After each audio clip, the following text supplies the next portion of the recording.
আসসালামু আলাইকুম, কেমন আছেন সবাই? আপনারা নিশ্চয়ই দেখে বুঝতে পারছেন আজকে আমি কি রেসিপি শেয়ার করব আপনাদের সাথে। এটা হচ্ছে ছোটবেলার ইমোশন।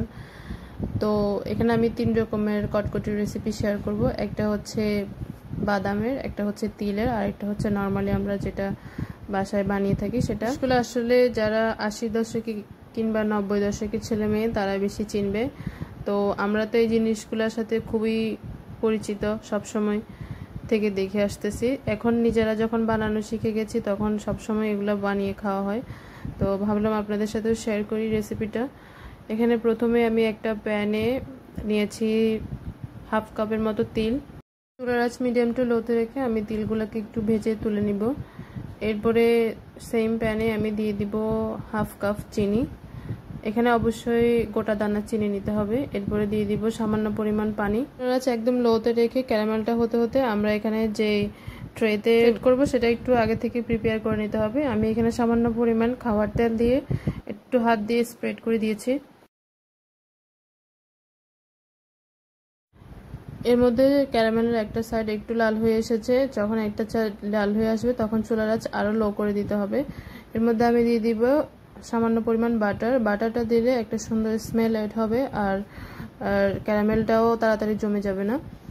এরপরে দিয়ে দিব এখানে বাদাম। আমি বাদামগুলোকে আগে থেকে ভেজে একটু খোসাগুলো ভালোভাবে ছাড়িয়ে বাদামেরকে 2 ভাগের মতো করে ভেঙে নিয়েছি। এগুলো দেওয়ার সাথে সাথে চুলা থেকে নামিয়ে যে ট্রেতে আপনি সেট করবেন তাতে ঢেলে দিবেন, না হয় ক্যারামেলটা খুব তাড়াতাড়ি জমে যাবে। এই জিনিসটা একটু খুবই সতর্কতার সাথে করতে হয়, আর এই পর্যায়ে আপনারা হাতের এই দিকে একটু খেয়াল রাখবেন যাতে করে ক্যারামেলটা কোনোভাবে হাতে বা কোনো জায়গায় না পড়ে যায়। সেটা খুবই রিস্কি একটা বিষয়। এরপরে আমি উপরে থেকে একটু তিল দিয়ে দিব। এটা আমি আমার পছন্দ মতো দিয়েছি। এটা শুধু বাদাম দিয়ে করলেও হবে, কোনো সমস্যা নেই। জিনিসটা নরম থাকতে থাকতে আমি একটু শেপ দিয়ে নিয়েছি। এই পর্যায়ে শেপ দিয়ে দিলে একটা সুন্দর শেপ দেওয়া যায়।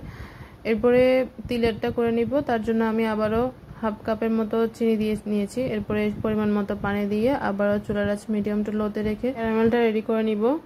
এই জিনিসটার মধ্যে ক্যারামেলটা যত ভালো হবে এটা খেতে তত ভালো লাগবে। ক্যারামেলটা হালকা একটু গাঢ় হয়ে গেলে এটা তিতা লাগে। আবারও এখানে আমি একটু বাটার দিয়ে একটু খুব ভালোভাবে মিক্স করে নিচ্ছি। এরপরে যে তিলগুলো আমরা ভেজে রেখেছিলাম সেটা সাথে সাথে দিয়ে দিব। দিয়ে দেওয়ার সাথে সাথে আবারও চুলার মধ্যে রাখা যাবে না, ঢেলে দিতে হবে। আপনারা দেখে বুঝতে পারতেছেন এখানে জিনিসটা কত তাড়াতাড়ি করতে হয়। আপনারা এগুলো একটু দেখলে বুঝতে পারবেন। এই জিনিসগুলো বানাতে সহজ হলেও এটা সামান্য ভুলের জন্য নষ্ট হয়ে যায়, তাই এই জিনিসটা খুবই সতর্কতার সাথে করতে হয়। এরপরে বাকি কটকটিটা আমি রেডি করে নিব। তার জন্য আমি আবারও হাফ কাপ চিনি দিয়ে সামান্য পরিমাণ পানি দিয়ে এটাকে ক্যারামেল করে নিব। ক্যারামেল হয়ে আসলে আমি এখানে সামান্য পরিমাণ বাটার দিয়ে আবারও ক্যারামেলটাকে ভালোভাবে মিক্স করে নিচ্ছি। এই কটকটিটাতে বাটার না দিলেও চলে, তবে আমি দিয়েছি। আমার কাছে ফ্লাফিটা অত ভালো লাগে না, ফ্ল্যাট কটকটিটাই বেশি ভালো লাগে। আপনারা যদি ফ্লাফিটা পছন্দ করেন তাহলে বাটারটা অ্যাড করবেন না। এখানে আমি 1 চিমটি পরিমাণ দিয়েছিলাম বেকিং সোডা, যে ক্লিপটা আমার কেটে গিয়েছে, তার জন্য আমি খুবই দুঃখিত। এরপরে দেওয়ার সাথে সাথে এটাকে যে ট্রেতে সেট করবেন তাতে ঢেলে দিতে হবে, না হয় চুলার গরমে আর প্যানের গরমে এটা আরো কালো হয়ে যাবে। এরপরে আমি সবগুলোকে আমার পছন্দ মতো শেপ দিয়ে নিয়েছি। আপনারা চাইলে এগুলোকে স্কোয়ার বা যার যেমন পছন্দ সেভাবে কেটে নিতে পারেন। তো আজকের রেসিপি এই পর্যন্ত। কেউ ট্রাই করে থাকলে অবশ্যই কমেন্ট বক্সে জানাতে ভুলবেন না। ধন্যবাদ সবাইকে।